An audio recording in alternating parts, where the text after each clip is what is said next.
দুদিন বাইরে কোথাও গেলে ঘরের মধ্যে এমন ধুলো জমে যায় যে সেগুলো পরিষ্কার করতে বেশ অনেকটাই সময় লেগে যায়। আজকে সে ক্লিনিং ডাস্টিং সমস্তটাই কমপ্লিট করব। তার উপর আজকে আবার পুজো রয়েছে, তো স্নানের পরে সেই পুজোটাও সারতে হবে সময় মতো। Hello everyone, good morning. কেমন আছেন সবাই? আশা করছি সকলে খুব ভালো আছেন, সুস্থ আছেন, আর আমরাও বেশ ভালো আছি। আমার আজকের আরও একটি নতুন ব্লগে আপনাদের সকলকে স্বাগত জানাই।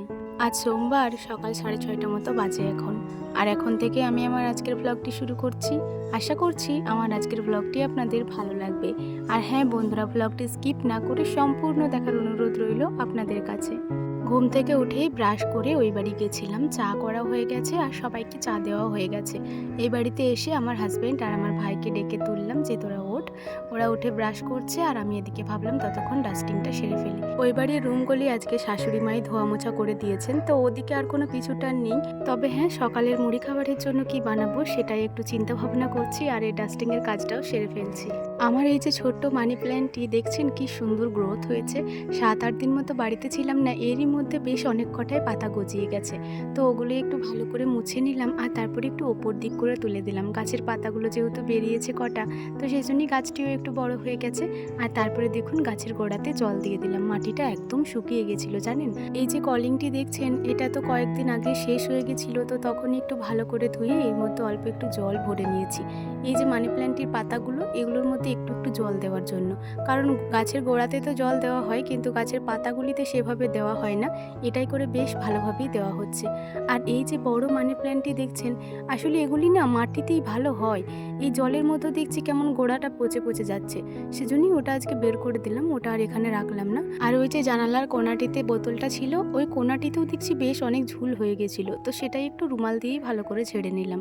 এই যে আয়নাটির ওপরে আর্টিফিশিয়াল লিপসগুলি দেখছেন, এটি তো মেলাতে কিনে এনেছিলাম, তখন থেকে এখানেই দেওয়া আছে। দেখতে ভারী সুন্দর লাগে, তবে এগুলির মাঝে মাঝে না প্রচণ্ড ঝুল বসে যায় জানেন। ওটা প্রায় দিনই একটু ভালোভাবে ঝেড়ে নিতে হয়, নয়তো প্রচণ্ড পরিমাণে নোংরা দেখায়। সেটি একটু ভালো করে ঝেড়ে নিলাম। আর এই যে ফ্রিজের ওপরের কভারটাতেও দেখছি বেশ অনেক ধুলো জমেছে। এই ফুলদানিগুলোতেও ধুলো জমেছে, মানে চারি ঘরে আজকে ধুলো জমেছে জানেন। কিন্তু কত আর একদিনে ক্লিনিং করব বলুন তো? বাড়ির আরও অন্যান্য কাজই তো আছে, সমস্তটাই কমপ্লিট করতে হবে, কারণ বাড়ির অর্ধেক জনের শরীর অসুস্থ। আমাদের বাড়িতে 9 জন সদস্য, তার মধ্যে 5 জনের শরীর অসুস্থ। তাহলে আমার আর শাশুড়ি মায়ের শরীরটি ভালো আছে মেয়েদের মধ্যে, তাহলে আমাদের দুজন কিন্তু সমস্তটি কমপ্লিট করতে হবে। তো এগুলোর দিকে খুব একটা ধ্যান এখন দিচ্ছি না, ওই যেটা একটু আধটু ক্লিনিং করে নিচ্ছি যাতে জায়গাটা দেখতে খুব একটা খারাপ না লাগে। এই যে দেখুন ভালোভাবে গুছিয়ে রেখে দিয়েছি, এরপর দেখতে বেশ ভালো লাগছে বলুন। আমি বাবার বাড়ি গেছি প্রায় 7-8 দিন মতো হলো, আর তারও 4-5 দিন আগে মনে হয় আমি বিছানার চাদরটা চেঞ্জ করে গেছিলাম। তো বেশ অনেক দিনই হয়ে গেল, তবে আজকে না আর সেরকম কাচা ধোয়া কিছু করব না। তাই ভাবছি আজকের দিনটা কোনো রকমে একটু ভালোভাবে ঝেড়ে আবার এটাই পেতে দেবো, কালকে আবার না হয় ভালো করে কাচা ধোয়া করে নেবো এগুলো তুলে নিয়ে। তো এই যে সমস্ত জিনিসটাই তুলে নিচ্ছি, নিচেতে যে কাঁথাগুলি পাতা ছিল ওগুলোও তুলে নিলাম। আর এই যে খাটের ওপরে যে গদিটি পাতা আছে, এটার মধ্যেও প্রচণ্ড পরিমাণে ধুলো বসেছে, সেটাই এখন বিছানা ঝাড়ুটা দিয়ে একটু ভালোভাবে পিটিয়ে পিটিয়ে সমস্ত ধুলোগুলো বের করে নিচ্ছি। বুঝতে পারছেন না হয়তো ক্যামেরাতে, তবে খালি চোখে দেখলে বোঝা যেত কী পরিমাণ ধুলো বের হচ্ছিল এটার থেকে। আপনাদেরকে কয়েকদিন আগেই বলেছিলাম যে আমার খাটের মাপে একটাও কাঁথা নেই, তো আমার মা একটা কাঁথা বানিয়ে দেবে বলেছে। তো এই যে দেখুন এই কাঁথাটি মা আমাকে বানিয়ে দিয়েছে। কাঁথাটি দেখতে ভারী সুন্দর লাগছে, আর খাটের উপরে পেতেও বেশ ভালো লাগছিল জানেন। তবে এটা ভয়েলের কাপড় দিয়ে বানানো আছে, তো এটার উপরে বিছানার চাদরটা পাতার পরে ঘুমানোর সময় এপাশ ওপাশ ঘোরার সময়তে যেন বিছানাটিও গুটিয়ে যাচ্ছে। তো সেই জন্যই বিকালবেলাতে আবার আমাকে এটা চেঞ্জ করতে হয়েছিল জানেন। তবে বিছানার উপর কাঁথাটি পাতার পরে ভারী সুন্দর দেখতে লাগছিল, কিন্তু কি আর করবো, এটা বিছানার উপরে পাতা যাবে না, এটা ওই হালকা ফুলকা ঠান্ডা লাগলে তখন ঢাকা নেওয়া বেশ ভালো হবে। এই কয়েকদিন আমি ছাদের উপরে উঠেই ভয়েসটি দিচ্ছি, তো প্রত্যেক দিন না আলাদা আলাদা পাখিতে চিৎকার করছে, মানে কোনোদিন কিচিরমিচির শব্দ, কোনোদিন ক্যারকেরে শব্দ, আজকে আবার এমন ডাকছে মনে হচ্ছে কেউ সিটি বাজাচ্ছে। তো ওই নয়েজগুলোকে প্লিজ একটু ইগনোর করবেন। যাই হোক, এদিকে দেখুন বিছানার উপরে কাঁথাটিও পেতে নিয়েছি, আর তার উপরে বিছানার চাদরটিও পেতে নিয়েছি, আর তারপরে বালিশগুলিও ভালোভাবে সুন্দর করে গুছিয়ে রেখে দিচ্ছি। অনেক দিন পর এভাবে সুন্দর করে গুছিয়ে রাখলাম। আজকে আমার হাজব্যান্ড তো বলেই বসলো যে তুমি না থাকলে ঘরটা ঘর মনে হয় না। যাই হোক, শুনেও ভালো লাগে এসব কথা। এই যে কাঁথাটি ঢাকা নেওয়া হয় রোজই, এই কাঁথাটিও ভালো করে গুছিয়ে ওই যে নিজের জায়গায় রেখে দিলাম। বিছানার নিচে যে দুটি কাঁথা পাতা থাকতো ওই দুটি কাঁথা তো বের করে দিয়েছি, ওটা ভাবলাম ওই ঘরেতে রেখে দিই। তবে এই দুটি কাঁথা আবার আমাকে আনতে হয়েছিল জানেন, কারণ ওই যে নিচেতে কাঁথাটি পাতলাম ওটা না প্রচণ্ড সরকে সরকে যাচ্ছিল।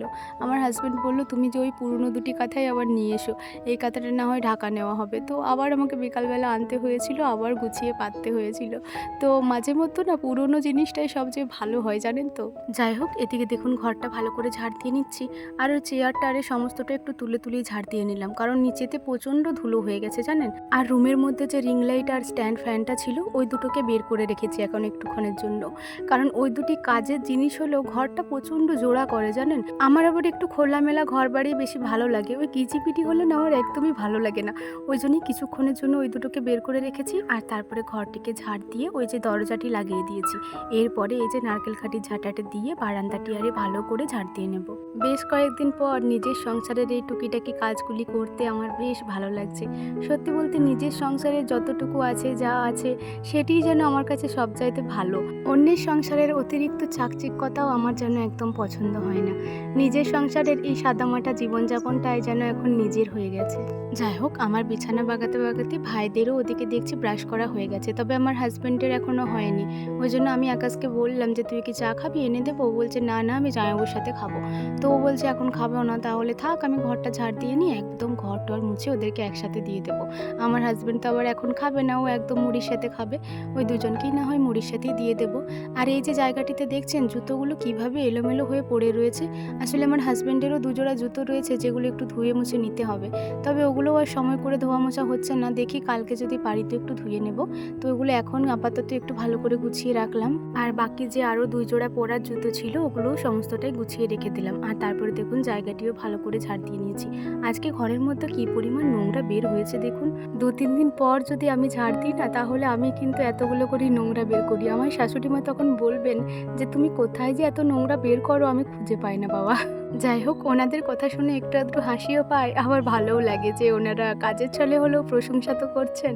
ঘর বারান্দা ভালো করে ঝাড় দিয়ে নিয়েছি, আর তারপরে দেখুন সিঁড়িগুলিও ভালো করে ঝাড় দিয়ে নিলাম। আর এই সিঁড়ির নিচে যে পাতটি দেওয়া রয়েছে, এই পাতটি না একটু করে করে সরে যায়, ওই জন্য মাঝে মধ্যে কিন্তু একটু সাইড করে নিতে হয়। আর ওই যে ঠাকুর মন্দিরের গলিটা ছিল ওখানে প্রচণ্ড নোংরা হয়েছিল, ওগুলোই সমস্তটা কুড়িয়ে ওই যে নোংরা রাখা বালতিটার মধ্যে দিয়ে দিলাম। এরপর উঠানটিকে ভালো করে ঝাড় দিয়ে নিচ্ছি। উঠানটার অবস্থা বেশ খারাপ হয়ে গেছে জানেন, প্রায় দিনই একটু আধটু বৃষ্টি হওয়ার কারণে ওই যে উঠানের মাটিগুলো সমস্তটাই গলে গলে একদম নিচের দিকে নেমে গেছে।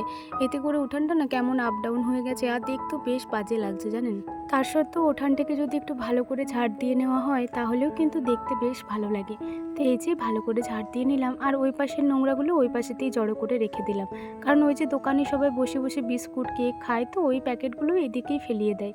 তো সেগুলো ঝাড় দিয়ে ওই কোণাটাতে জড়ো করে দিলাম। আর এই যে এদিকে নোংরাটা একটু হাতে করে নিয়ে নিলাম, আর বালতিটা আনতে পারি না, বালতিটা প্রায় ভেঙেই গেছে জানেন, ওই জন্যই বারবার নিয়ে আসছি না। এই যে নোংরাগুলো নিয়ে ওখানে রেখে দিলাম, এরপর ঝাঁটাটিকে ভালো করে ধুয়ে নেব।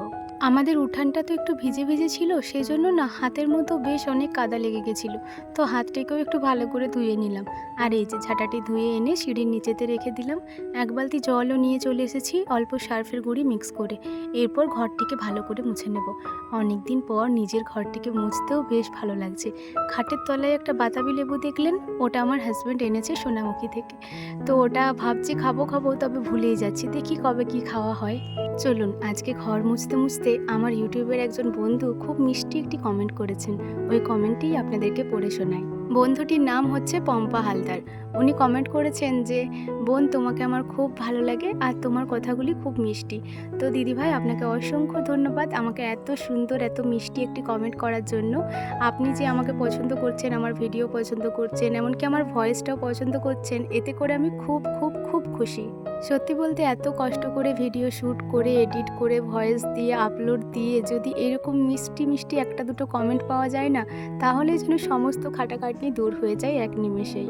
যাই হোক, এদিকে দেখুন কমেন্টের আনসার দেওয়াও হলো, আবার আমার ঘরটাও ভালো করে ধোয়া মোছা হয়ে গেছে। এই যে দুয়ার গোড়াটি একটু ভালো করে মুছে নিচ্ছি।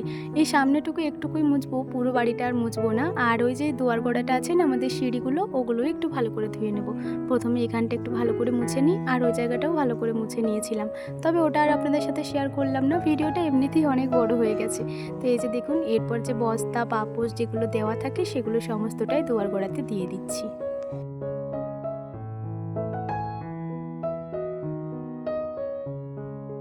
কয়েকদিন তো ঘরটা ভালোভাবে ঝাড়া মোছা করা হয়নি, আর এমনিতেও বর্ষাকালে না কেমন একটা স্যাঁতসেঁতে থাকে পুরো বাড়িটা। তো সে কারণে না ঘরটা কেমন স্যাঁতসেঁতে একটা ভাব লাগছিল, সেই জন্যই ভাবলাম একটু রুম ফ্রেশনারটাও দিয়ে দিই। তো এটাও বেশ দিয়ে দিলাম, আর জুঁই ফুলের মিষ্টি গন্ধ বেশ ভালো লাগছিল।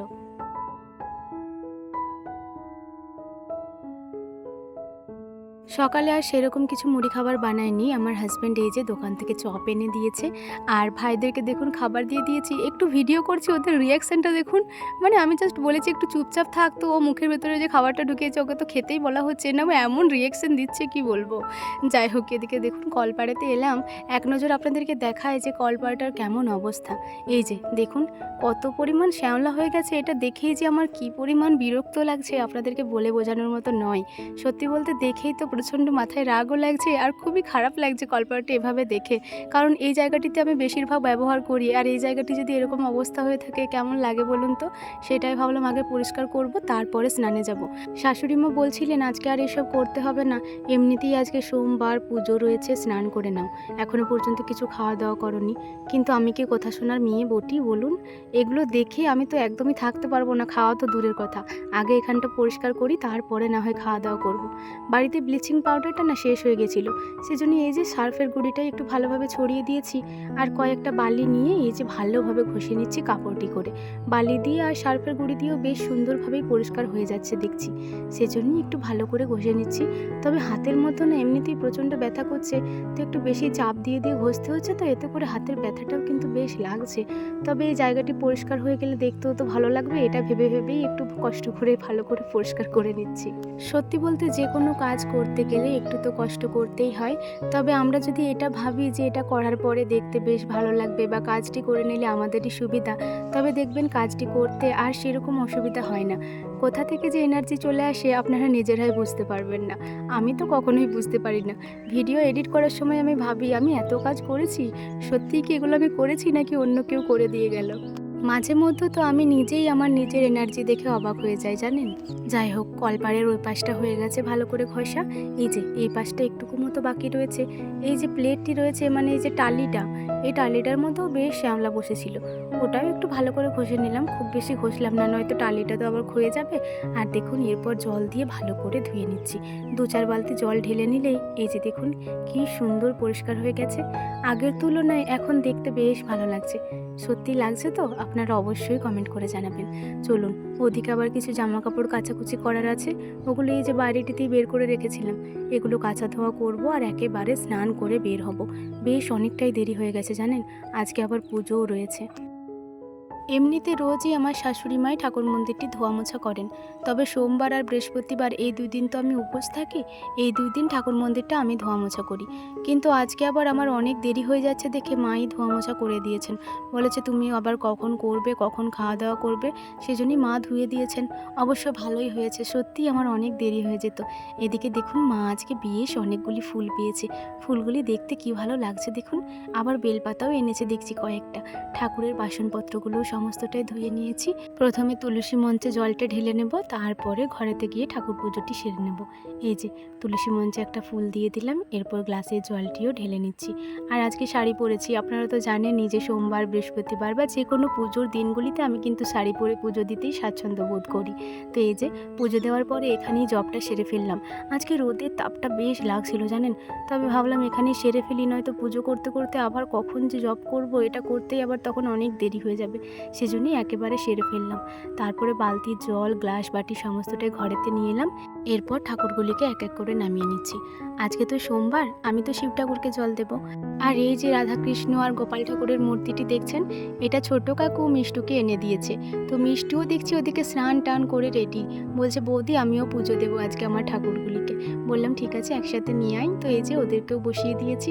এরপর আমার শিব ঠাকুরটিকে একবার ভালো করে সাদা জলে ধুয়ে নিয়েছি, প্লেটের মধ্যে বাতাসাও দিয়ে দিয়েছি। শিব ঠাকুরের মাথায় যে জলটি ঢালবো ওটাও রেডি করে নিয়েছি, ওই যে গঙ্গা জল আর ঘি। আর এদিকে দেখুন দুটো ধূপ জ্বালিয়ে নিচ্ছি। মিষ্টুও এদিকে এসেছে, বললাম তুইও বস পাশেতে, তুইও দেখ জল ঢালা সমস্তটাই। এই যে প্লেটের মধ্যে বাতাসা দিয়ে দিয়েছি, বেলপাতা, ফুল। এরপরে ঠাকুরকে একটা ফুল দিয়ে জলটি ঢেলে নেব। ওম নমঃ শিবায় বলে বলে জলটি ঢেলে নিচ্ছি। আর 3 বার জলটি ঢালতে হয়, এটা তো আপনারাই আমাকে বলেছেন। আগে আমি একটা জিনিস ভুল করতাম, এই যে বসে বসে জল ঢেলে নিতাম। তবে আমার মা একদিন বলেছিল যে অনু হাঁটুগুলো গেঁথে জল ঢালবি, ওইভাবে বাবু হয়ে বসে জল ঢালতে নেই। তো সেটাই করি এখন। এই যে জল ঢেলে নিলাম, এরপর প্রণামও করে নিচ্ছি। আর এই যে রাধাকৃষ্ণ ঠাকুর, গোপাল ঠাকুর, ওদেরকে একটু করে বাতাসাটি খাইয়ে দিলাম। আর তারপরে আবার জলও খাইয়ে দেবো। এই যে গঙ্গা জল একটু করে নিয়েছি গ্লাসের মধ্যে, তো ওটাও খাইয়ে দিচ্ছি। আর একটু করে মুখটাও ভালো করে মুছিয়ে দেবো। ব্যাস, আমার শিব ঠাকুর পুজো হয়ে গেছে। আর মিষ্টুর গোপাল ঠাকুর, রাধাকৃষ্ণ ঠাকুরও পুজো হয়ে গেছে। আমি তো প্রণাম করে নিলাম, মিষ্টুকে বললাম তুইও প্রণাম করে নে। ওর শরীরটাও বেশ খারাপ জানেন, আজকে একটু ভালো রয়েছে, তো ও যেন তাড়াতাড়ি ভালো হয়ে যায় আর কি। এরপর ঠাকুরগুলিকে চলুন তাকের মধ্যে এক এক করে তুলে দেবো। আপনারা তো জানেন এই যে খাটের এই পাশের যে তাকগুলি আছে ওখানেই আমার ঠাকুরগুলি থাকে। তবে যেহেতু তাকগুলির সামনে খাটটি রয়েছে, তো সে কারণেই পুজো দিতে একটু অসুবিধাই হয়। আর সেজন্যই নিচেতে নামিয়েই ঠাকুর পুজোটি সারতে হয়। যতদিন না একটা ঠাকুরঘর করতে পারছি, এভাবে কষ্ট করেই পুজোটি দিতে হবে। তবে ঘরে ঠাকুর থাকলেই তো সেই জায়গাটা সুন্দর লাগে, তাই না? আর তার উপর যদি এতগুলি ফুল পাওয়া যায় তাহলে তো কোনো কথাই নয়। এই যে আজকে এই জায়গাটি দেখতে কি ভালোই না লাগছে বলুন। পুজো তো হয়ে গেছে, ছাদে চলে এলাম যে কটা জামা কাপড় কাচা ধোয়া করেছিলাম ওগুলি নিয়ে। আজকে কি পরিমাণ রোদ দিয়েছে দেখুন, একেই বলে ভাদ্র মাসের রোদ। এক রোদেই যেন জামা কাপড় শুকিয়ে যাবে। এক রোদ বললে ভুল হবে, 1 ঘন্টার মধ্যেই জামা কাপড় শুকিয়ে যাবে। তো সমস্ত জামা কাপড়গুলো নিয়ে চলে এলাম, ওই যে জামা কাপড়গুলো কেচেছিলাম স্নানের সময় ওই কটাই। তো এগুলোই এরপরে নিকড়ে নিকড়ে ভালো করে মেলে দেবো। আমাদের বাড়িতে এখন সকলেই বেশ অসুস্থ, কাকিমারও শরীর অসুস্থ, সেজন্য কাকিমা রান্নাবান্না কিছু করতে পারছেন না। তো আমার শাশুড়ি মাই এখন রান্নাবান্না করছেন। আজকে আমার এতটা দেরি হয়ে গেছে, জামা কাপড় এখনও মেলা হয়নি। আর পুজো টুজো সমস্তটাই কমপ্লিট করলাম, তারপরে ছাদে নিয়ে এলাম জামা কাপড়গুলো। মা যদি রান্নাবান্না না করতেন তাহলে মাই জামা কাপড়গুলো মেলে দিতেন। তবে মা যেহেতু একটা কাজের মধ্যে রয়েছে, তাহলে কিভাবে এগুলি করবেন বলুন তো। যাই হোক, এই কটা দিন না হয় সংসারটা আমরা 2 শাশুড়ি বৌমা মিলেই সামলে নিই। এই যে জামা কাপড়গুলো মেলা হয়ে গেছে। মাথার মধ্যে যে ওড়নাটা পেঁচিয়ে রেখেছিলাম ওটাও খুলে মাথাটা একটু ভালোভাবে ঝেড়ে এই যে মেলে দিলাম। চলুন এরপর নিচেতে যাই। এখন ওই দুপুর 2টো মতো বাজবে। ওই বাড়িতে যাচ্ছি দুপুরের ভাত খাওয়ার জন্য। আর যেতে যেতে দেখছি আমাদের উঠানের ঘাসগুলি এই ছোট্ট পিচ্চি বেড়ালটা কেমন খাচ্ছে দেখুন। আমি কখনো দেখিনি বেড়ালকে ঘাস খেতে, এই প্রথমবার দেখলাম। আমার হাজব্যান্ডকে বললাম, তো আমার হাজব্যান্ড বলছে তুমি জানো না ওরা ঘাস খায় মাঝে সাঝে। তো আমি তো দেখে প্রথমে অবাকই হলাম। যাই হোক, এই বাড়িতে চলে এসেছি। এই যে মা খাবার দাবার বেড়ে দিয়েছেন। আজকে রান্না করেছিল ওই যে আগের দিন আমার হাজব্যান্ড মাছ কটা ধরে এনেছিল, ওই মাছগুলি আলু দিয়ে বাটনা করেছিল। আর কলমি শাক হয়েছিল। কিন্তু এই যে শুশুনি শাকটি দেখছেন, এটা ওই যে পাশের বাড়ির ঠাকুমা দিয়ে গেছে, মানে ইতি পিসিমণির মা। তো শুশুনি শাক খেতে আমি তো বেশ ভালোবাসি, সেই জন্য ওনাদের বাড়িতে বানালেই কিন্তু আমাকে দিয়ে যায়। আর হয়েছিল ভাঙা বুট আর পেঁপে দিয়ে একটা ডাল। তো চলুন খাওয়া দাওয়াটা কমপ্লিট করে নিই। আর শুশুনি শাক দিয়ে এই প্রথমে ভাত খাবো আমি আজ।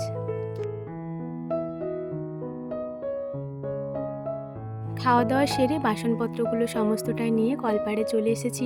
আর কী পরিমাণ ঠাঠা রোদ দিচ্ছে দেখুন, এতটাই রোদটা বাজে লাগছে, মনে হচ্ছে শরীরের চামড়াটা পুড়ে যাচ্ছে জানেন। মাথায় মধ্যে ওই জন্যই স্কার্ফটা ঢাকা নিয়েছি। এই যে বাসনগুলো আমি এদিকে সমস্তটাই মেজে দিচ্ছি।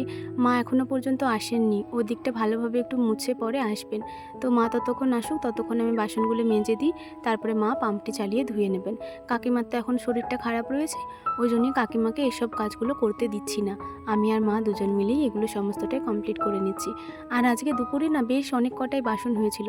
আসলে সবাই তো একসাথেই খাওয়া দাওয়া করেছিল, সেই জন্যই এতগুলো বাসন হয়ে গেছে। আমাদের বাড়িতে তো অনেকগুলোই লোক, 9টা থালা, 9টা বাটি, 9টা গ্লাস ধরলে পরেই কতগুলো হচ্ছে বলুন তো।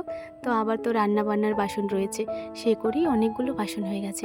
চলুন বাসনগুলো সমস্তটাই মেজে নিই। আমার আবার একটা সমস্যা জানেন তো বন্ধুরা, আমি না এই একভাবে বসে বসে বাসন একদমই মাজতে পারি না।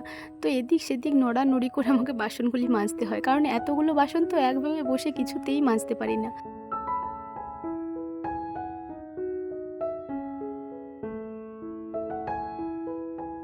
এই মুহূর্তে বেশ অনেকটাই সময় পার করে ফেলেছি, প্রায় সন্ধ্যা হতে চলল। তাড়াহুড়ো করে এই যে বিকালের কাজকর্মগুলো কমপ্লিট করে, অনেকগুলি জামা কাপড় ছিল তো ওগুলি গুছাতে রাখতে অনেক সময় লেগে গেল। আর তারপরে দেখুন বোতল কটা ফাঁকা হয়েছিল, ওগুলো সমস্তটা ভর্তি করে নিয়ে এলাম, ফ্রিজের মধ্যে রেখে দিলাম। ওই বাড়িতে গিয়ে চা করা সমস্তটাই কমপ্লিট হয়ে গেছে। আমার ঠাকুমা 3 দিন কিচ্ছু খায়নি জানেন, ওনার আসলে জ্বর হলে না কিচ্ছুটি খেতে পারেন না। আমি বলছি অল্প করে কিছু খান, কিচ্ছুটি খেতে চাইছে না। বললাম তাহলে অল্প কটা ঝালমুড়ি মাখিয়ে দেবো, বলছে তাহলে এক কোনা কাবাটির মতো মাখিয়ে দিবি।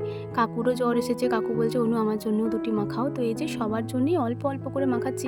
এই কটা মুড়ি আবার কেউ খেতে পারেননি জানেন, তার মানে ভাবুন কী পরিমাণ ওরা খাবার খেয়েছে। যাই হোক, মুড়ি মাখানো হয়ে গেছে। আমার আজকের ভিডিওটি এই পর্যন্তই। সবাই ভালো থাকবেন, আবারও দেখা হবে।